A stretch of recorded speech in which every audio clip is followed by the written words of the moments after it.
The sky was just beginning to pale. Cold December wind rolled off the Pacific, slicing across the water as the fishing boats bobbed off the coast of Wakayama Prefecture. The men aboard the Ryusei Maru worked quietly. 48 fishermen, all bundled in heavy coats and caps, many with scarves over their mouths, moved through the routine they knew by heart, coiling ropes, checking nets, watching the edge of the sea for signs of fish. It had been a long night, and they were preparing to haul anchor and begin the journey home. The war had ended barely a year ago, but its weight still hung over everything. Cities had burned, industries had collapsed, families had scattered. Yet out on the water, far from the rubble and ration lines, there was a different kind of peace, a quiet, endless expanse where men could still work with their hands and earn a living by the tide. The ocean was their future, their livelihood, their last hope. What they didn't know, what they couldn't know, was that deep below the seabed, just off the coast of Nankai, the earth was tearing itself open. At exactly 4:19 a.m. on December 20th, 1946, a section of the Philippine Sea Plate ruptured beneath the Eurasian Plate along a fault line known as the Nankai Trough. The shift released an immense amount of energy, equivalent to more than 300 atomic bombs, causing the seafloor to lurch upward. In the darkness above, the ocean surface flexed as if breathing in reverse. And then the energy began to move outward, silently, invisibly, as it formed into a wave. It would take only minutes to reach the shore, and even less time to reach the fleet. Among the vessels spread along the coastline, the Ryusei Maru sat broadside to the open sea. It was a sturdy ship built in the late 1930s, 70 feet long and steel-hulled, one of the few that had survived wartime seizures and post-war scrap demands. The crew ranged in age from 17 to 60. Some had served in the Imperial Navy. Some had just come of age as the war ended. Others were simply trying to feed their families. They never heard the wave coming. No one did. There was no warning system, no sirens, no radio alert. The quake was distant, the shaking faint, just a brief shudder that the men may have mistaken for a shift in current or a misstep on deck. But out past the horizon, where the water deepened, a massive wall of water had begun to rise. It's estimated the wave stood at least 15 meters tall, nearly 50 feet, and moved at over 500 miles per hour. Its approach was silent. It didn't crest or roar until it was nearly upon them. Then came the sound, like a mountain falling. Fishermen on distant boats later described it as a black curtain rising out of the dark, a shape too big to be real, too fast to be escaped. The Ryusei Maru, caught unawares and side on to the swell, had no time to turn. Witnesses said the ship seemed to lift, shudder, and then split. The bow disappeared first. Then the stern rolled. Then everything was gone. Not a single man survived. Some tried to dive. Some were likely thrown overboard. But the violence of the wave and the pull of the undertow left little chance, most likely drowned in seconds. Others were dragged under by the sinking wreck. A few may have clung to debris in the dark, calling out to boats that could not reach them. And then the wave moved on.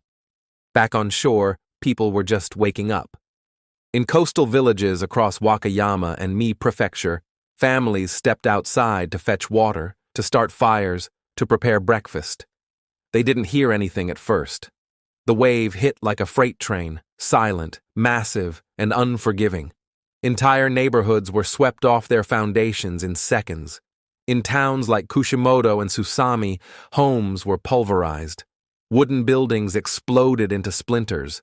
Boats were hurled inland and deposited in rice fields. Where the wave struck directly, it left only silence. In Tsunami, the fishing port closest to the Ryusei Maru's last known location, radio operators were already receiving confused reports. Boats missing, docks destroyed, families searching. There was no official statement. The occupying Allied forces, still stationed throughout the country, were caught off guard. Even the Japanese Meteorological Agency had no idea what had occurred until hours later. It would take days for the full toll to come into focus. By the end of December, the numbers were staggering. More than 1,300 confirmed dead, with hundreds more missing. Entire villages were gone. In some places, the wave reached 2 kilometers inland. Survivors wandered the wreckage in shock, searching for relatives or scraps of clothing. Relief supplies were delayed. Roads were impassable. In some coastal towns, it was days before rescue workers arrived. And out at sea, the fate of the Ryusei Maru remained uncertain. For nearly a week, the families of the crew waited for word. No one came home. Eventually, pieces of the ship began washing ashore, planks, tools, an oil drum with the ship's name etched into the side. One fisherman from a neighboring vessel recalled seeing a man in the water, floating face down, arms outstretched, like he was trying to reach something. It wasn't until early January that the government confirmed the Ryusei Maru had been destroyed. All 48 men were presumed dead. Their names were read aloud at a service held in Kushimoto. Families wept behind white veils. Fishing nets were lowered into the sea as part of the ritual offering. The government sent a representative.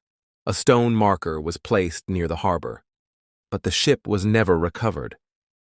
It's believed the Ryusei Maru was torn apart by the wave and scattered across the seafloor. No trace of the hull was ever located. No bodies were ever recovered. Only silence. The loss struck deep, not just for the village, but for Japan as a whole. These were not soldiers, not politicians, not men seeking glory. They were fishermen, trying to rebuild something out of the wreckage of defeat, trying to feed a hungry nation, trying to survive. Their deaths were a reminder that even after war, the world remained dangerous, that nature, like war, could erase everything in a single moment, and that sometimes the sea does not give anything back. In the years that followed, Japan began to reckon with the power of its geography.